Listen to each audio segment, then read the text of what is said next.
You shall love your God with all your heart and with all your soul and with all your mind. Hi, good day, and happy Sunday, everyone. Ako si Brother Mac Jun. Tarang, Mac Kinilay.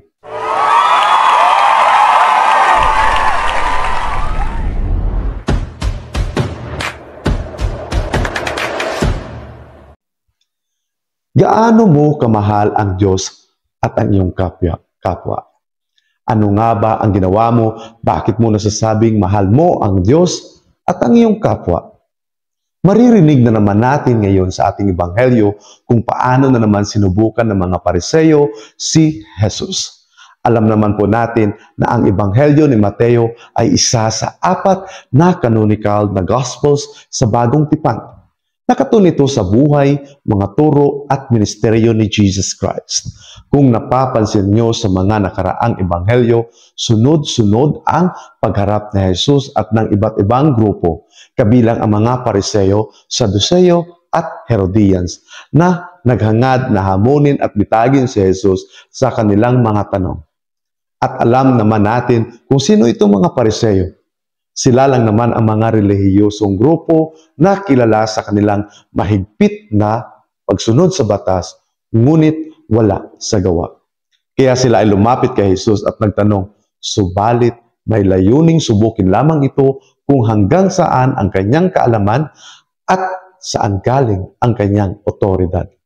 Tinanong nila si Jesus kung ano ang pinakadakilang utos ng Diyos. Ngunit sinagot sila ni Jesus sa pinagsamang utos na siyang nilalaman ng Deuteronomy chapter 6 verse 4 to 5 at Levitico chapter 19 verse 18 para isagot sa kanila na ang sabi, ibigin mo ang Panginoon mong Diyos ng buong puso mo. Pinibigyang diin niya ang pangunahin na dapat mahalin ang Diyos ng buong puso na siya namang nakasaad sa Shema.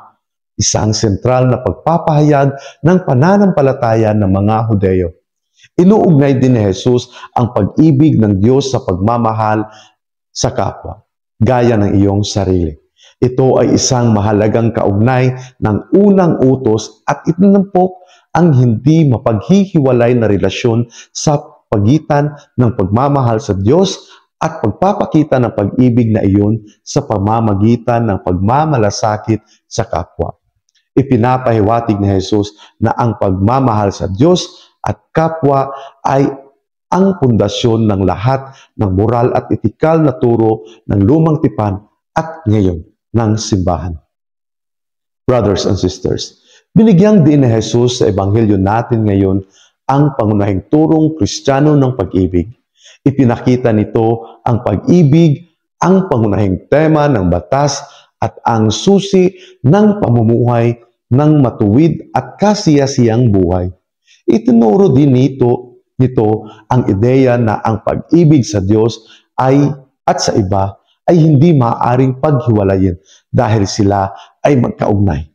Kapag minahal mo ang Diyos, dapat mahal mo rin ang iyong kapwa. Ang kahalagahan ng pag-ibig sa pagtupad sa mga utos ng Diyos at sa kung paano natin tratuhin ang ating kapwa-tao ay sumisimbolo sa pagiging makatao ng isang tao. Dahil sinasaklaw nito ang kakayahan ng Kristiyanong makatao at nagsisilbing gabay sa pamumuhay na nakaugat sa pag-ibig at habag. Kaya mga kapatid, by saying, I love you Lord, implies loving your neighbors. Huwag kang mag-I love you Lord kung wala kang awa, habag, at pagmamahal sa iyong kapwa. Kaya, good luck, and if you like this video, please like, share, and follow for more. God bless us all.